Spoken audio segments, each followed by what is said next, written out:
मेरे गुरु महेश्वर शिव को मेरा प्रणाम है। इस कालखंड के प्रथम शिव के शिष्य और हम सबों के परम आदरणीय वरेण्य गुरु भ्राता साहब श्री के चरणों में मेरा प्रणाम है। शक्ति स्वरूपा माँ नीलम आनंद जी के चरणों में मेरा प्रणाम है। और झारसुगड़ा के इस मैदान में इस स्थान पे उपस्थित सभी गुरु भाई गुरु बहन के चरणों में मेरा प्रणाम है।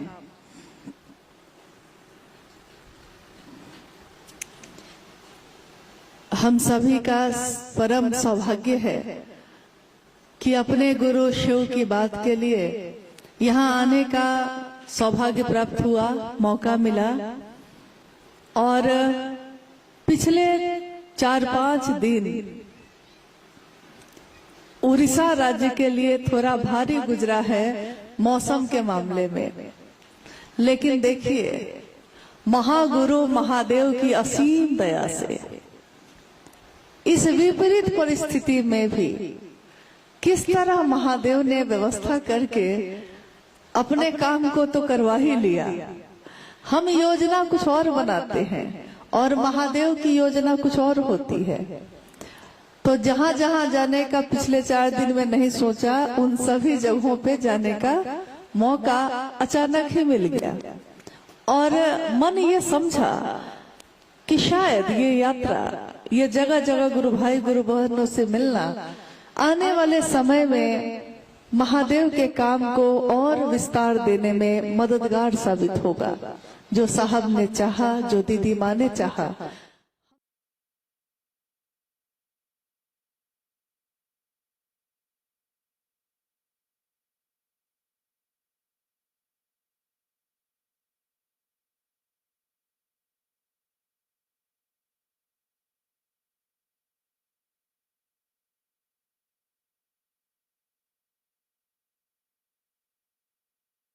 कि दया के आश्रय में अगर सामूहिक प्रार्थना की जाए तो महादेव कितनी दया करते हैं। अभी का समय जहां हम आप बैठे हैं इसका उदाहरण है। उन्हीं की दया से कोई बोल पाता है, कोई सुन पाता है, कोई उनके लिए कुछ कर पाता है। नहीं तो महादेव के लिए हम आप कुछ करें, ये सामान्य बात नहीं है। महादेव दुनिया के लिए करते हैं, लेकिन दुनिया के लोग महादेव के लिए कर रहे हैं, ये असाधारण बात है।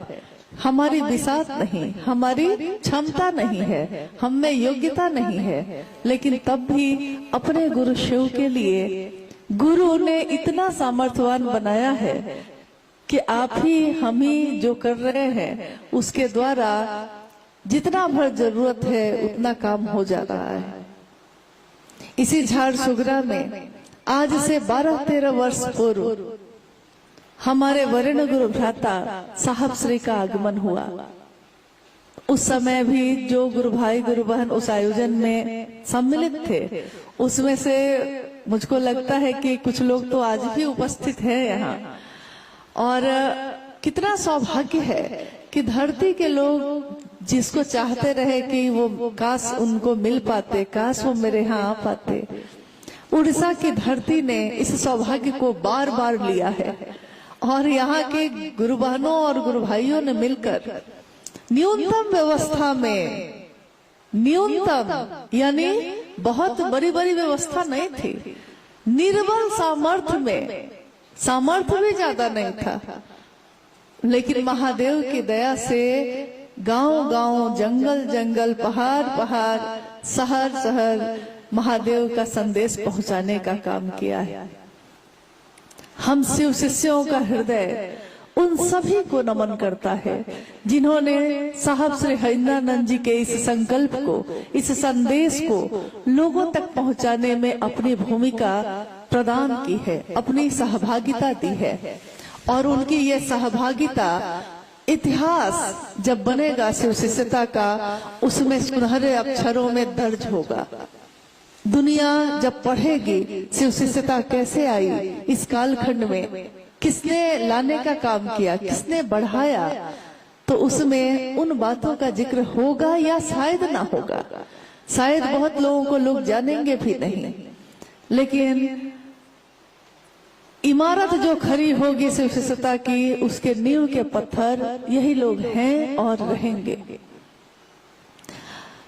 आज इस कार्यक्रम का, जिसका आयोजन बहुत असंख्य लोगों ने मिलकर किया, इस आयोजन का एक ही उद्देश्य है कि मेरे गुरु शिव हैं और आपके भी हो सकते हैं।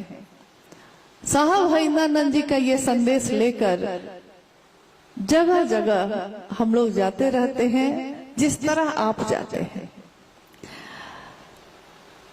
सबसे पहले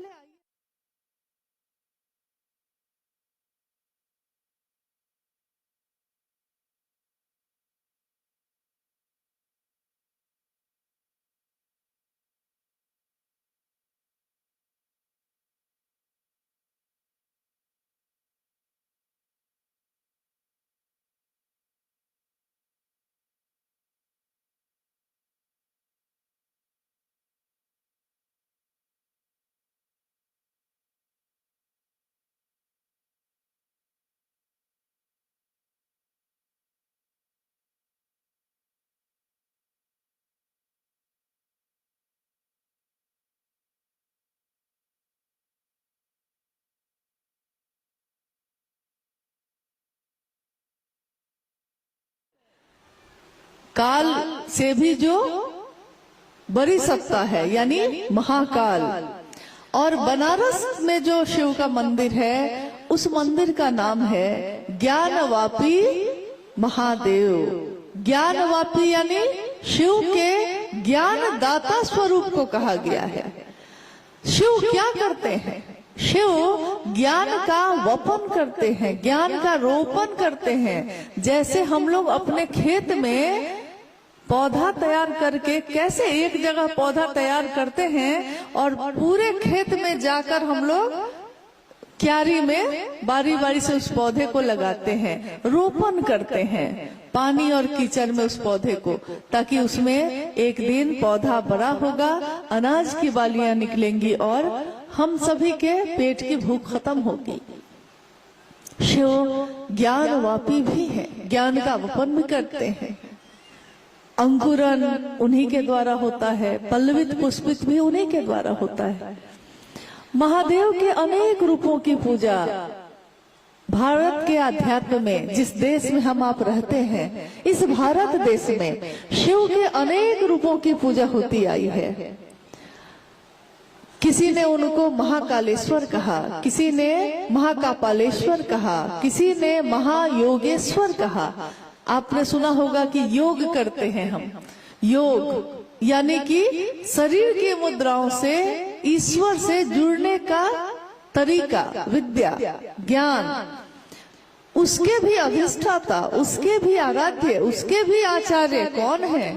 तो महादेव है, महायोगेश्वर।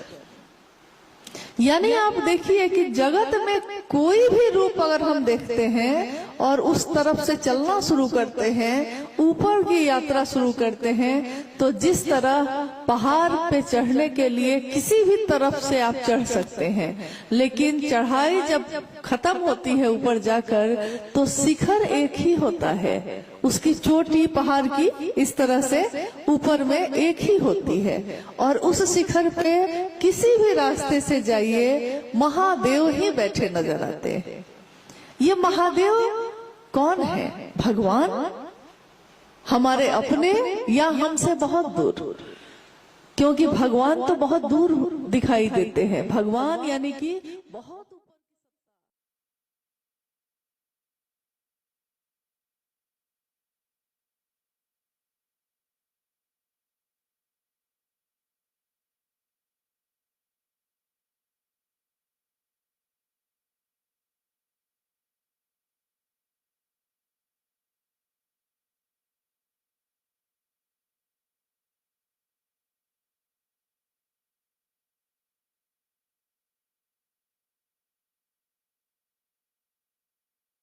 कभी आपने सुना है कि महादेव का दास है कोई? क्योंकि महादेव की शिष्यता दास भाव पैदा नहीं करती है। कि हम गुलाम हैं, हम आपके अनुचर हैं। नहीं, महादेव हमारे आपके मन में एक ऐसा आवेश पैदा करते हैं, ऐश्वर्य भाव पैदा करते हैं। ऐश्वर्य का मतलब होता है, हम लोग समझते हैं कि जो दुनिया में महल हो, गाड़ियां हो, बहुत संपत्ति हो। नहीं, महादेव मन में ऐश्वर्य पैदा करते हैं। यानी हो सकता है हमारे जीवन में ये चीजें नहीं हो सकता है मेरी छोटी सी झोपड़ी हो या बहुत न्यूनतम व्यवस्था में हम रहते हो, लेकिन हमारा मन इतना बुलंद होता है और समझ जाता है कि इन चीजों में कुछ भी रखा नहीं है। जिस तरह कहीं की यात्रा पे आप जाइए और एक दिन की यात्रा में कितनी भी सुंदर चीज हो, आपके मन को आकर्षित नहीं करती, अपना नहीं लगता, वो लगता है कि लौट के जाएंगे तो वो झोपड़ी ही मेरी अपनी है, सुंदर है बहुत, लेकिन मेरा नहीं है। तो जब मेरा नहीं है तो हम उसकी परवाह नहीं करते, उसको अपना नहीं समझते। साहब हरिनंदन जी ने कहा वो शिव भगवान है, लेकिन वो भगवान भक्त बनकर अगर कोई जाता है तो बहुत कष्ट है, बहुत कठिन है उस मार्ग पे चलना। भक्त बनना आसान नहीं है।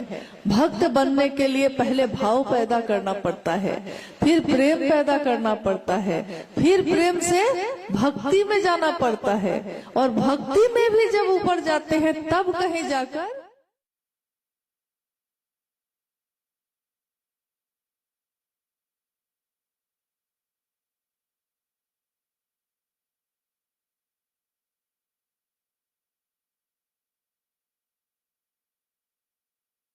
एक उदाहरण देते हैं, साहब का ही देते हैं, क्योंकि वो लौकिक जीवन में डिप्टी कलेक्टर थे और आध्यात्मिक जगत में शिव शिष्य थे। डिप्टी कलेक्टर क्या, यहाँ आपके आसपास में कोई अफसर हो, उसके घर में सीधे प्रवेश करना आपके लिए बहुत कठिन होगा। दरवाजे पे ही सिपाही रोक देगा, बिना पूछे, बिना अपॉइंटमेंट लिए जाने नहीं देगा।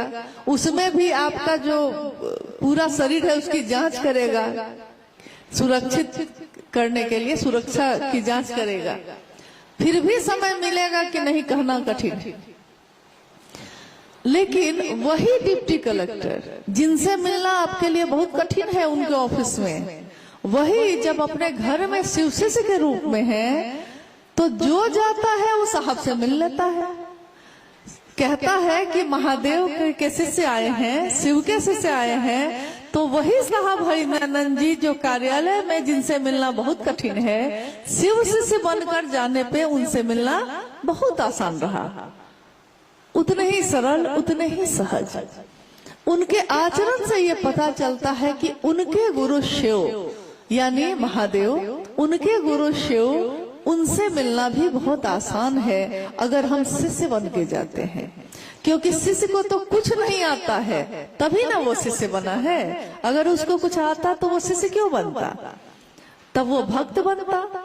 लेकिन हमको कुछ भी आता नहीं है महादेव, न कभी शास्त्र पढ़े हैं, न मंत्रों का जप किया है, न कोई साधना उपासना की है, बस अपने मन का भाव ही समर्पित किया है और कुछ भी नहीं किया है। बस इतना किया है और देखिए महादेव भाव ही ग्रहण करते हैं।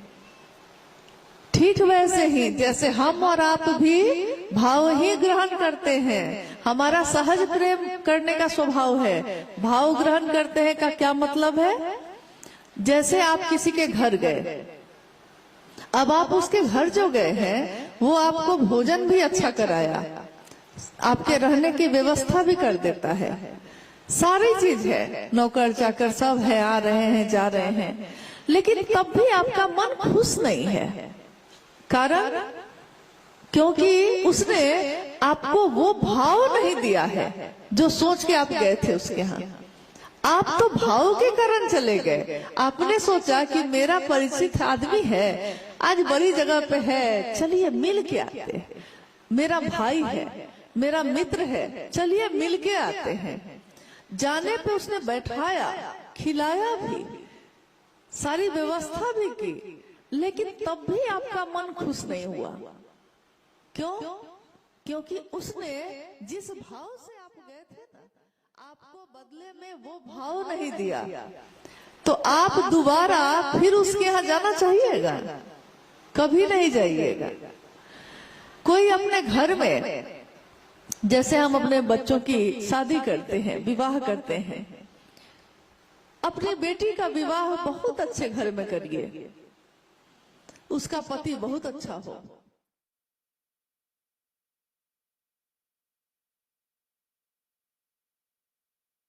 जाते हैं तो आप देखते हैं कि बेटी की आंखों में आंसू है। आप पूछते हैं कि सब कुछ तो है तुम्हारे पास, आंखों में आंसू क्यों है, रो क्यों रही हो बेटी? और वो बेटी कहती है कि पति जो है सब कुछ तो देता है माँ, लेकिन पति का भाव नहीं दे रहा। मैं पत्नी हूं ना, पति का भाव नहीं देता है। क्या वो बेटी आपकी कभी भी खुश हो पाती है? नहीं। तो जीवन में, हमारे जीवन में प्रतिदिन ये चीजें घटती हैं। जब हम देखते हैं कि अगर भाव ना हो तो बाकी सारी चीजें व्यर्थ है, किसी काम की नहीं आती। लेकिन अगर भाव हो तो वही देखिए, वही पति और पत्नी का रिश्ता है, भाव है पति का पत्नी का।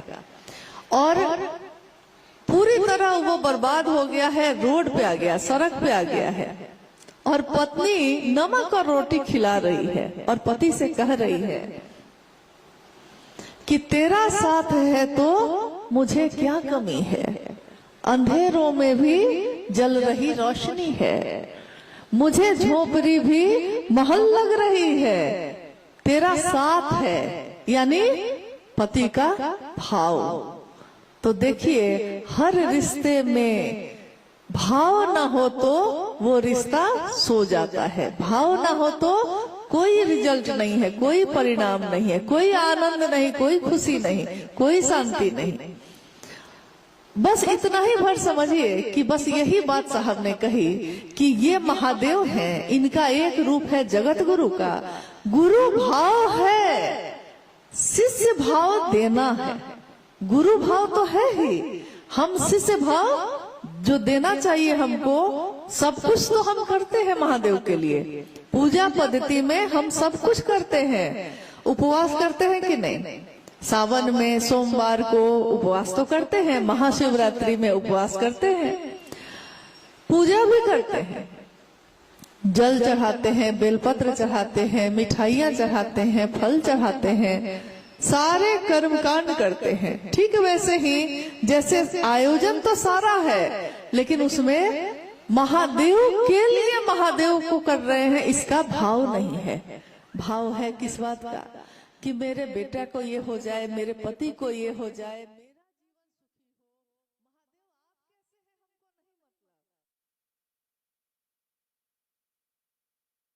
ये तो व्यापार है कि जो हम दे रहे हैं तो तुम भी हमको दो, लेकिन प्रेम में व्यापार नहीं होता है। और महादेव का शिष्य बन के भी अगर हम भाव नहीं देंगे महादेव को, गुरु भाव है, शिष्य भाव नहीं देंगे, तो गुरु अपनी दया तो देंगे, किसको देंगे? शिष्य को देंगे ना। तो शिष्य जब हम बनेंगे ही नहीं तो देंगे किसको दया? और अगर शिव की दया मिल जाए तो कहा गया है कि कीम न सिद्धते भूतले, इस भूतल पे, इस धरती पे क्या ऐसा है जो आप चाहिएगा और महादेव की दया से वो नहीं मिलेगा। छोटी सिद्धियां सिद्ध की जाती हैं, मतलब उसके लिए लोग प्रयास करते हैं, और बड़ी सिद्धियां यानी शिव की शिष्यता सीधे दे दी जाती है। तो एक तो हम लोग के नजर में ये है कि शिव की शिष्यता की बात तो चल रही है, हमारे गुरु शिव हैं ये हम कह तो रहे हैं, लेकिन महादेव के लिए महादेव से दया नहीं मांगते, महादेव की बात कर सके इसके लिए दया नहीं मांगते, महादेव को प्रणाम हो जाए इसके लिए प्रणाम नहीं करते। तो कारण ये हो जाता है, सालों साल बाद भी हम कहते हैं कि महादेव की दया नहीं हुई। दया मतलब हम समझते ही नहीं कि हमको दया का मतलब क्या होता है, क्या मिल जाना चाहिए।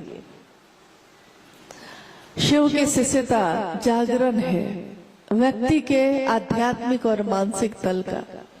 आज 27 अक्टूबर है। आज से 3 दिन के बाद दीपावली है ना, 31 अक्टूबर को।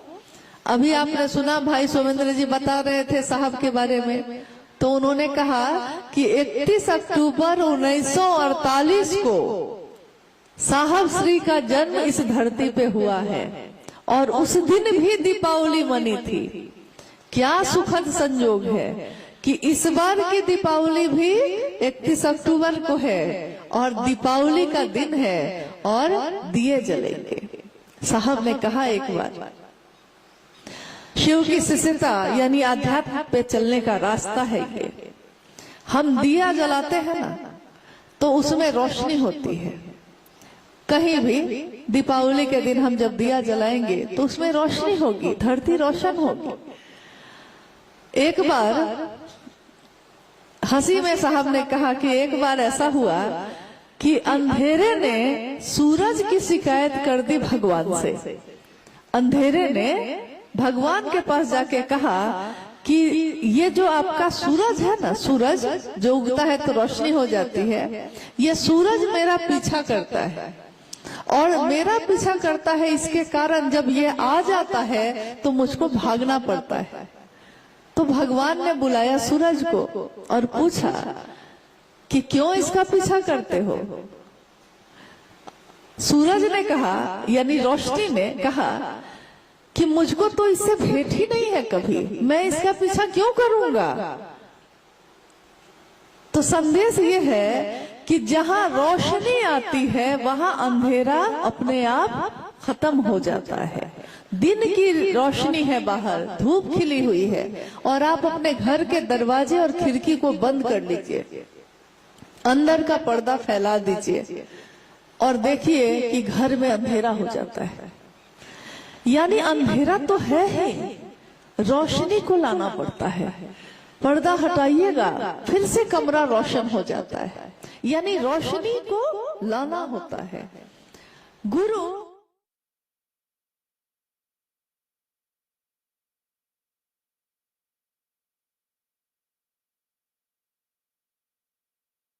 मेरे मन को रोशनी से भरते हैं, रोशन करते हैं, यानी उजाला भर देते हैं। महादेव की शिष्यता भी ऐसी ही है, हमारे अंधेरे जीवन को कितना रोशन करती है। जैसे जैसे हम इसमें जाते हैं वैसे वैसे हमारा मन अनुभव करता है। एक गुरुवान गा रही थी, दो पंक्ति उन्होंने गाई कि हम कहाँ भटक रहे थे, कहाँ आ गए, और अगर साहब आप न मिलते, अगर आपने साहब ने महादेव का रास्ता नहीं दिखाया होता तो हमको तो किनारे की लहर ही डुबो देती। अंदर जाने की जरूरत नहीं थी, समंदर के किनारे जाइए और कभी कभी लहर ही खींच के लेके चली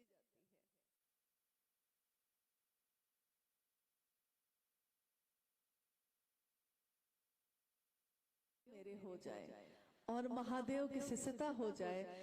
तो शिष्य और गुरु की बात जब हम लोग करते हैं, महागुरु महादेव और शिव का शिष्य होने की बात जब करते हैं, तो हमको आपको ये स्पष्ट होना चाहिए कि इस विधा में, इस रिश्ते में सिर्फ भाव मांगा जाता है और कुछ भी नहीं। कोई कर्मकांड नहीं होते शिव शिष्यों में, शिव चर्चाओं में कहीं भी कोई कर्मकांड नहीं किया जाता। वहां सिर्फ मन का भाव शामिल किया जाता है और कुछ भी नहीं। तो इसीलिए शिव चर्चाओं में आपने देखा होगा कि हम अमूमन हम लोग तस्वीर भी नहीं लगाते। अगर लगाते भी हैं तो शिव की साकार जो प्रतिमा है, साकार चित्र है, अगर कोई लगाता है तो लगाता है, नहीं लगाता तो नहीं लगाता। क्योंकि शिव की चर्चा तो आप सड़क पे भी करते हैं, शिव की चर्चा तो अपने घर में भी करते हैं और शिव की चर्चा तो मंदिर के चबूतरे पे भी करते हैं। तो हम कहाँ कहाँ तस्वीर ले जाएंगे। हर जगह जहाँ लगी है तो ठीक, न लगी है तब भी ठीक। बात करते हैं हम, और बात क्या करते हैं, जितना भर समझ में आता है उतना भर करते हैं। जितना हम कह सकते हैं उतना भर करते हैं। बाद बाकी तो महादेव गुरु हैं, धीरे धीरे ज्ञान देने की जिम्मेदारी वही वहन करते हैं, वही लेकर चलते हैं। आइए इस शिव गुरु महोत्सव में अगर कुछ जिज्ञासा आई है तो हम लोग उन जिज्ञासाओं पे भी बात करें, क्योंकि हम लोग जो काम करते हैं, कोई भी काम अपने जीवन में करते हैं, बिना उसको समझे अगर करेंगे तो उसका वो परिणाम नहीं आता जो परिणाम आना चाहिए। और देखिए, भाव की बात अभी हम लोग कर रहे थे, परिणाम की बात कर रहे हैं। रोज आपके घर में भोजन बनता है कि नहीं? प्रतिदिन बनता है, सुबह दोपहर रात हम भोजन बनाते हैं कि नहीं? बनाते ही है। किसी किसी दिन भोजन में बहुत स्वाद होता है और आप पूछते हैं जो भोजन बनाया है उससे कि आज क्या बात है, लगता है बहुत भाव से बनाई हो, आज के भोजन में बहुत स्वाद है। तो पता चलता है कि या तो उनका भाई आया है या उनका कोई प्रिय व्यक्ति आया है। तो जब प्रिय, मन को प्रिय लगने वाला आता है तो भोजन तो वही है, लेकिन उस भोजन को बनाने में भाव मन का शामिल हो गया तो देखिए, भोजन में भी परिणाम है, पानी में भी परिणाम है, प्रणाम में भी परिणाम है। क्योंकि प्रणाम तो हम लोग हजारों लोग को करते हैं, लेकिन किसी किसी को मन से करते हैं। अमूमन लोगों को शिष्टाचार वश करते हैं। मिल गए हैं तो काका प्रणाम, चाचा जी प्रणाम, भैया प्रणाम, मिल गए हैं तो कर लिए। लेकिन अभी के समय में देखिएगा कि ये संस्कार भी बहुत कम हो गए हैं। जल्दी बच्चों को कहना पड़ता है अब कि अरे बड़े हैं प्रणाम करो, फिर भी बच्चा खड़ा है, फिर कहते हैं अरे करो, तब वो जाके कहीं करता है। उसमें भी चरण स्पर्श नहीं करता, ऊपर ऊपर से ही प्रणाम करके काम चला लेता है। मतलब लोग कहते हैं ना कि मोबाइल में आपके ब्लूटूथ है ना, उसी तरह का प्रणाम भी हो गया है। तो प्रणाम मन से ही नहीं हुआ तो उस प्रणाम का कोई अर्थ नहीं है। आइए हम लोग कुछ जिज्ञासाओं पे बात कर लेते हैं।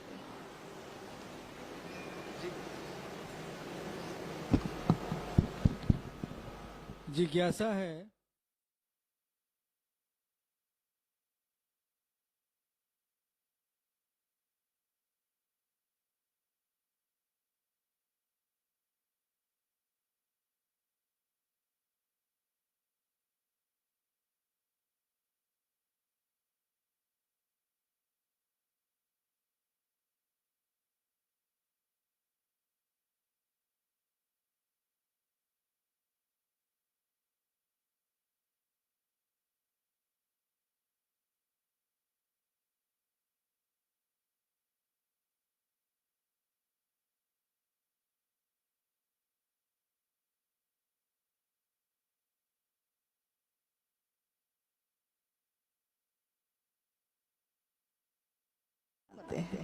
गुरु शक्ति तो देते ही हैं, लेकिन शक्ति को संभालने का ज्ञान भी देते हैं। जैसे मोटरसाइकिल खरीदिए तो शक्ति है, उसमें ताकत है। अगर मोटरसाइकिल स्टार्ट करके छोड़ दीजिएगा तो क्या होगा? सीधे जाके टकरा जाएगा कहीं। और हो सकता है अगर सामने व्यक्ति हो तो उसको कुचलता हुआ चला जाए, ताकत है उसमें। लेकिन ज्ञान नहीं अगर हो चलाने का, तब क्या होगा? तो गुरु सामर्थ्य भी देते हैं और ज्ञान भी देते हैं, और वही ईश्वर के रूप में, भगवान के रूप में हमारी मनोकामना भी पूरी करते हैं। हम महादेव के पास हजारों सालों से हमारे पूर्वज भी जाते रहे, हम भी जाते रहे। भगवान शिव की जय जयकार तो होती ही रही, कर्पूर गौरम करुणावतारम तो हम गाते ही रहे। और महादेव के जो नटराज स्वरूप है या नीलकंठ का स्वरूप है, सबकी स्तुति हम गाते रहे।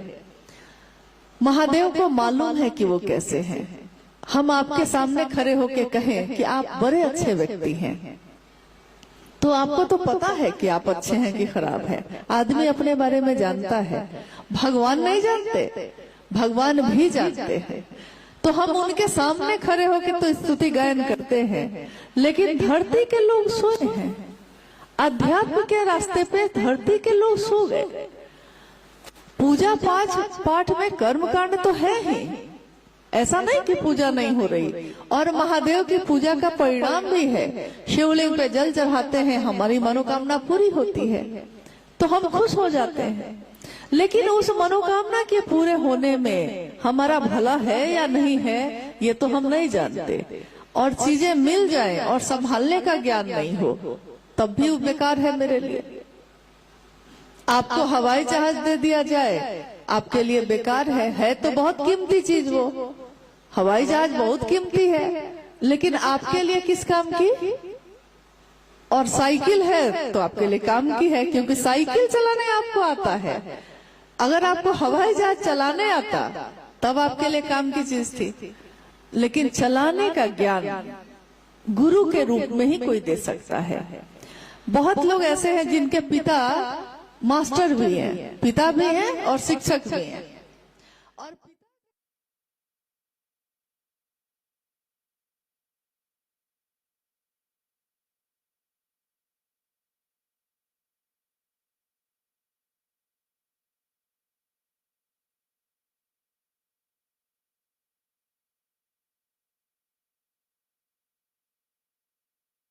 में जब मिलते हैं तो वो कहता है मास्टर साहब प्रणाम।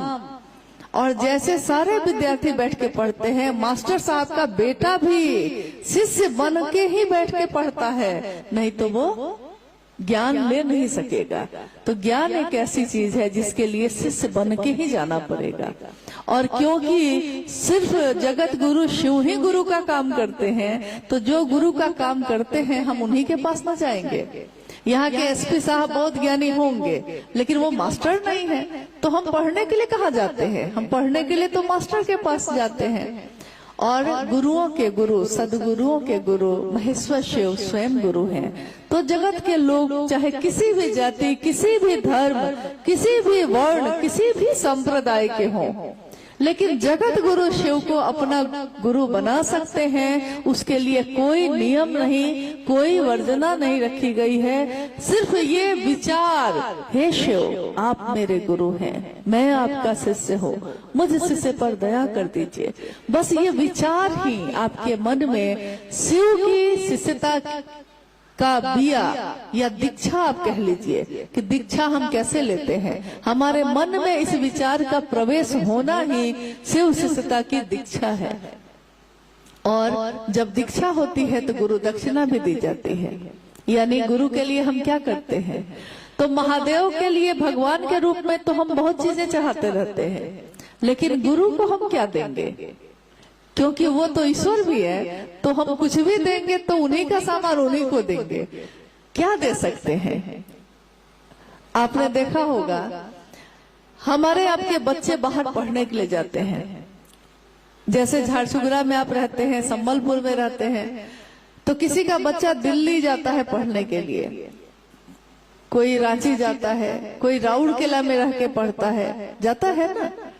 बच्चे के पास अपना पैसा नहीं होता, क्योंकि अभी तो वो अपने माँ बाप पे निर्भर है। तो बच्चा के पास अभी कमाता तो नहीं है, उसके पास पैसा कहाँ से आएगा? तो जो माँ बाप देते हैं वही पैसा से ना वो वहां पढ़ता है, खाना खाता है, रूम लेके रहता है। जब वो छुट्टी में अपने घर आता है तो माँ को कहता है कि माँ तुम्हारे लिए एक साड़ी लेकर आए हैं, पिताजी आपके लिए एक चादर लेके आए हैं। पिता को भी मालूम है, माँ को भी मालूम है कि इसके पास तो पैसा था नहीं, कहाँ से लाया?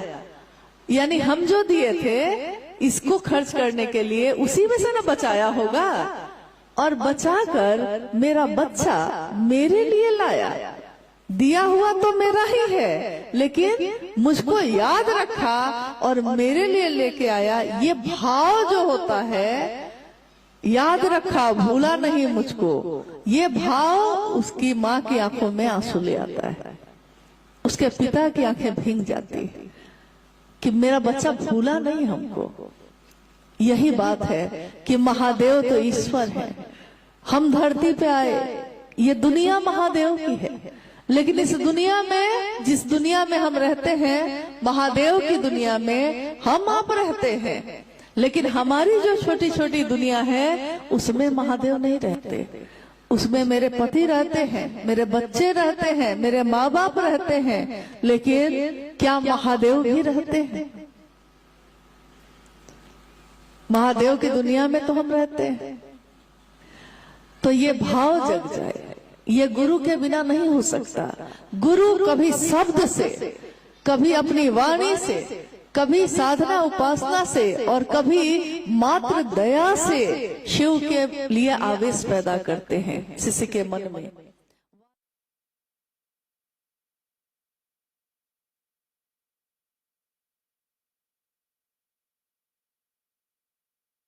अगर आपको गाली दे दे, सबसे ज्यादा वो गाली जो शब्द है, आप उस शब्द को समझ रहे हैं।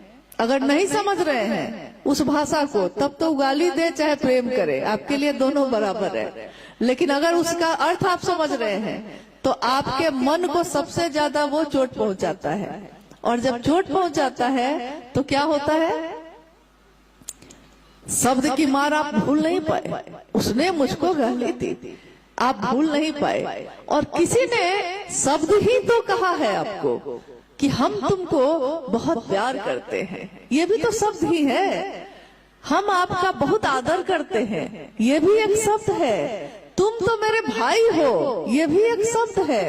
लेकिन देखिए, ये शब्द मन को भाव विभोर कर देता है। तो शब्द की मार से महादेव अपने शिष्य में गुरु के लिए आवेश पैदा करते हैं। इसीलिए भगवान के रूप में तो वो देते ही हैं, लेकिन अगर गुरु ना मानेंगे तो गुरु जीवन जीने की कला सिखाते हैं। वो कला हम सीखेंगे कैसे? और क्यों न माने, जब सबसे सुंदर गुरु मिल रहा हो और उसके लिए आपको कुछ करना भी नहीं पड़ता, बस मन में ही तो सोचते हैं, मन में ही तो दया मांगते हैं। तो इसमें दिक्कत क्या है? इसके अलावा तो शिव शिष्टता में और कुछ नहीं कहा जाता। 3 सूत्र के अलावा किसी ने आपको कुछ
यानी महादेव के घेरा में अगर वो मन नहीं होगा तो ना तो शिव की चर्चा हम कर पाएंगे, ना आप सुन पाएंगे, ना आप कर पाएंगे, ना हम सुन पाएंगे।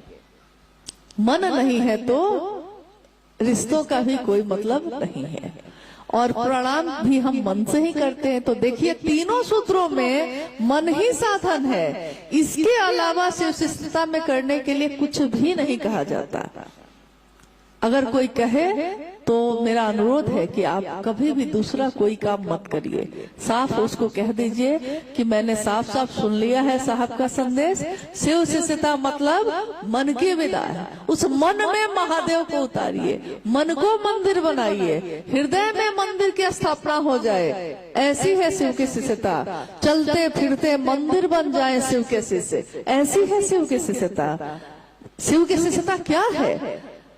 कहीं एक जगह मंदिर की स्थापना है, लेकिन शिव के लोग, शिव के गण, शिव के शिष्य अपने शिव की महिमा का गुणगान तो हर जगह करते हैं जाके। तो चलते फिरते मंदिर है वो। और जहां जाते हैं अपने गुरु शिव की दया का दिया जलाते रहते हैं। और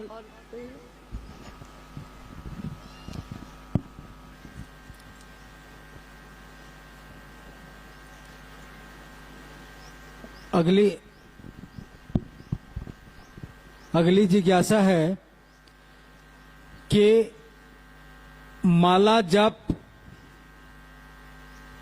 और अजपा जप जो साहब ने शिष्यानुभूति में लिखा है वो ठीक से हम लोग नहीं समझ पा रहे हैं। ये दोनों क्या चीज है, दोनों में क्या अंतर है, कृपया समझाया जाए। जिज्ञासा आपने सुनी। माला पे जप करना और अजपा जप यानी कि सांस पे जप करना, इन दोनों में क्या अंतर है और दोनों के क्या परिणाम है? तो साहब ने बहुत बार बताया भी है और आज भी हम लोग उसी व्याख्या को, उसी बात को दोहराने की कोशिश करते हैं। माला पे जप ये कोई आज नई बात नहीं है। अजपा जप ये भी नई बात नहीं है। प्राचीन समय से हमारे शास्त्र, हमारे वेद, हमारे उपनिषद, हमारे पुराण इस बात का जिक्र करते हैं कि माला पे जप किया जाता है मंत्रों का और सांसों पे भी किया जाता है, यानी अजपा जप भी प्रचलित रहा है। माला पे जप करना यानी जिस देवी देवता के सानिध्य में आप हैं तो अलग अलग तरह की माला होती है। कभी रुद्राक्ष की भी कोई करता है, कोई कमल गट्टे पे करता है, कोई तुलसी की माला से करता है। अलग अलग तरीके हैं जप करने के। इसमें स्पष्ट है कि 24 घंटे में एक बार शिव के शिष्य जब उनको सुविधा हो, जब समय हो, अपने लौकिक कष्टों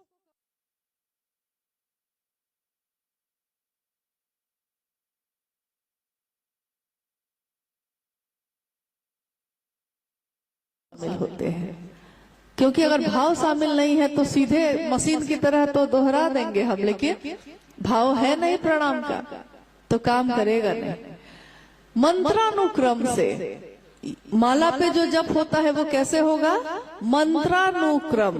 इसका अर्थ होता है कि मंत्र एक के बाद एक बार मंत्र बोले, फिर दूसरी बार बोले, फिर तीसरी बार, फिर चौथी बार, फिर पांचवी बार और करते करते 108 बार। इसका सांसों से कुछ लेना देना नहीं है। मन में महादेव के लिए भाव लाइए प्रणाम का, एक दाना आगे बढ़ाया आपने और नमः शिवाय मंत्र का प्रयोग आप कर सकते हैं। इसके लिए नमः शिवाय प्रणाम जो है, नमः शिवाय मंत्र से प्रणाम शिव के समग्र स्वरूप को प्रणाम निवेदित करता है। गुरु को तो करता ही है, गुरु के साथ साथ महादेव के जितने रूप हैं समग्र संपूर्ण रूप को प्रणाम करता है। तो पंचाक्षर मंत्र बहुत सदियों से चलता आया है और इसके परिणाम हैं 24 घंटे में एक बार अगर आप ये कर लेते हैं तो अब आपने कहा कि सांसों पे चढ़ाते हैं। जैसे बहुत लोग क्या करते हैं कि एक दाना बढ़ाए, एक बार सांस लिए, एक बार छोड़े, ये भी दोनों को मिला देते हैं। माला जप और अजपा जप दोनों को मिला देते हैं। तो होता यह है कि जैसे दो नाव पे एक साथ सवारी आप कर रहे हैं, दो नाव चल रही है, एक इस पे है पैर और एक इस पे है, तो क्या होगा? पानी में गिर जाएंगे, कोई नाव काम नहीं करेगा। तो दोनों को एक साथ नहीं किया जाता, उसको मंत्रानुक्रम से करना है। 108 बार, जितनी बार आपका मन शांत है अपना कर लीजिए, जब आपको समय है। इसके लिए समय निर्धारित नहीं है। कहीं कहीं लोग समझा देते हैं कि 4 बजे सुबह में करना चाहिए। जी नहीं, ऐसा कुछ भी नहीं है। यहाँ तक कि शिव पुराण की वायवीय संहिता में भी लिखा है कि जब सारा संसार धर्म से विमुख हो जाएगा और गुरु और शिष्य परंपरा भी जाती रहेगी, संसार के जगत के लोगों के लिए एकमात्र मंत्र बचेगा नमः शिवाय। एकमात्र विकल्प, एक ही चीज बचेगी जो आश्रय देगी, जो सहारा देगी। और साहब कहते हैं कि शिव की शिष्यता और शिव को प्रणाम करना आपके मन को अतुलनीय शांति प्रदान करता है।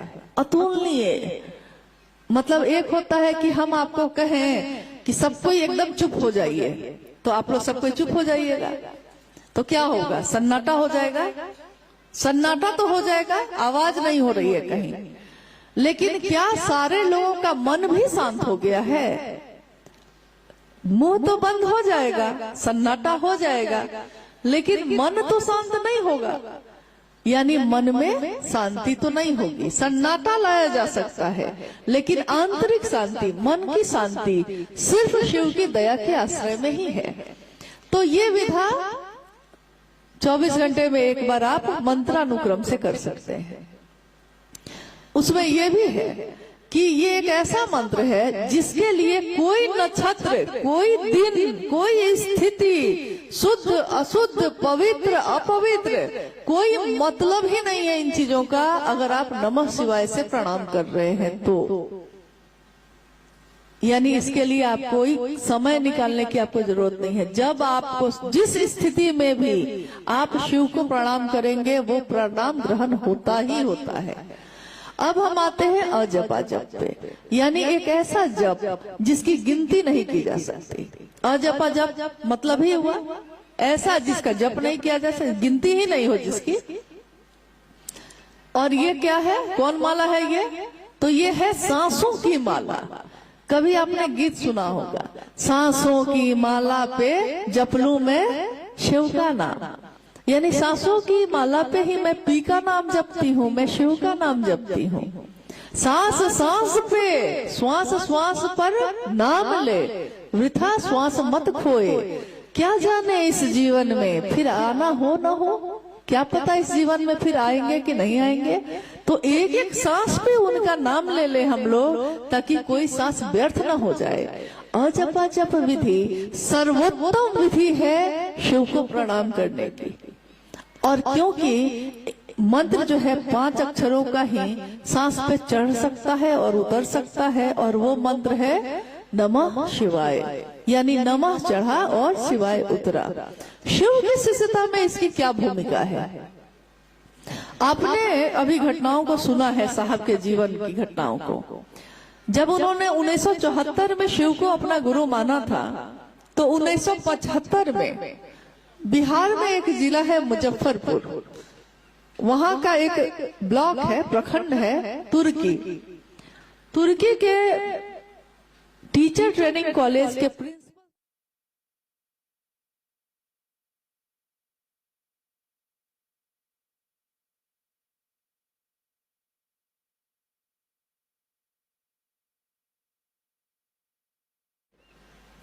और उसी समय उन्होंने शिव को गुरु भी माना था। गुरु मानने के अगले वर्ष में, क्योंकि उन्होंने गुरु मानते समय कुछ शर्तें रखी थी महादेव को, गुरु शर्त रखता है, यहाँ शिष्य ही शर्त रख रहा था। तो उस शर्त के अधीन उस दिन तुर्की में साहब अहाते में आम के पेड़ के नीचे बैठे थे, और अचानक सब कुछ शांत था, और अचानक सांसों पे नमः आया और शिवाय उतर गया। उनके मन ने देखा इसको, उन्होंने कहा कान सुनते हैं, नाक सूंघती है, मुंह से हम स्वाद लेते हैं, लेकिन मेरे मन ने देखा कि नमः आया है और शिवाय उतर गया है। तो इसीलिए शिव के शिष्यता में सर्वोत्तम विधि वही है जो शिव के शिष्य के माध्यम से हम सबों तक पहुंची है, और वो है अजपा जप। ये आप कभी भी कर सकते हैं, जितनी देर आपका मन टिके उतनी देर कर सकते हैं। जितनी देर टिके, हलचल हो गई तो कोई बात नहीं, मन भटक गया तो कोई बात नहीं। अब है कि आप थोड़ी 5 बार आपने नमः शिवाय से प्रणाम किया है, मन भटक गया, छोड़ दीजिए, फिर कुछ देर के बाद मन होगा तो फिर कर लेंगे। जैसे अभी बारिश आ गई तो अभी कर लेते हैं हम लोग क्योंकि बारिश का तो अभी मामला था ही, बारिश तो होनी ही थी। महादेव की दया से इतनी देर टिका रहा, रुका रहा, ये भी उनकी असीम दया है। महादेव ने अपना काम कराया। बाकी कहा कि थोड़ा भाई बारिश है तो भींग भी लीजिए, हालांकि आप लोग जो भीग रहे हैं, थोड़ा सा भीग रहे हैं, दिख रहा है। तो हम लोग जल्दी ही इस कार्यक्रम को अब समापन की तरफ लेकर जा रहे हैं। अंतिम जिज्ञासा पे बात कर रहे हैं हम लोग, और उसके बाद आप लोग सब कोई भी प्रस्थान कर जाइए। हम सभी लोग थोड़ी देर और स्थिर रहें। एक जिज्ञासा है कि एक कार्यक्रम में हम लोगों ने उड़ीसा में बैनर पर लिखा पाया था कि आस्था रखें, अंधविश्वास नहीं। साहब श्री की चर्चा में सुना था। ये आस्था और अंधविश्वास पर समझाया जाए। बहुत पहले जब उड़ीसा में साहब का कार्यक्रम हुआ था तो बैनर लगा था, उस पर लिखा था आस्था रखें, अंधविश्वास नहीं। आस्था मतलब महादेव मेरे गुरु हैं, ये मेरा विश्वास है, और महादेव से मेरा मन ही जब जुड़ जाएगा तो सारे परिणाम उसी पे हैं। ये हुई आस्था, आपका विश्वास। लेकिन कोई कहता है कि इसमें पूजा पाठ करने लगिए, ओझा गुनी करिए, झाड़ फूक करिए, नाच गाना करिए, तो ये सारी चीजें जो है कही जाती हैं कि ये है अंधविश्वास। यानी शिव की चर्चाओं में कभी भी ये नहीं किया जाता। अगर कोई ऐसा कहता है तो आप स्पष्ट कहिए कि शिव चर्चा में ये चीजें नहीं होती हैं। न साहब दीदी ने कभी ये कहा है, न शिव के शिष्यों ने ये कहा है कभी। और स्पष्ट प्रयोजन है शिव के शिष्यों का दिलों में शिव की स्थापना करना। इसके लिए इन तरह के कर्मकांडों में शिव के शिष्यों को पढ़ने की जरूरत नहीं है। अब आज के इस कार्यक्रम में जो हम सभी आए और आप भी शामिल हुए, दीपावली का पर्व सामने है। हमारे वरेण्य गुरु भ्राता, हमारे बड़े गुरु भाई साहब हरिंद्रानंद जी का जन्मदिन सामने है। एक बार उन्होंने एक पंक्ति कही थी कि जरा सी चली मलय की झोंक, तेरी डगमग डोली नाव, अभी तो रातें बाकी हैं, अभी तो झंझा बातें बाकी हैं। थोड़ी सी बारिश में सब कोई हड़बड़ाए, क्यों हड़बड़ा गए? महादेव बहुत बड़े तूफान से बचाए कि नहीं, तो थोड़ा सा झटका तो लेना पड़ेगा ना, इतना सा तो लिया जा सकता है। अरे महादेव, तो उन्होंने कहा कि अध्यात्म की बात है ये शिव का शिष्य होना, शिव के शिष्यता आध्यात्मिक बात है। तो किसी ने पूछा उनसे कि आध्यात्मिक क्या होता है, आध्यात्मिक होना ये क्या होता है? साहब ने कहा कि तुमने दीपावली पे दियों को जलते देखा है? कोई मिट्टी का दिया जलाता है, कोई लोहे का, कोई चांदी का दिया जलाता है, कोई पीतल का, कोई हीरा का भी दिया जलाता है।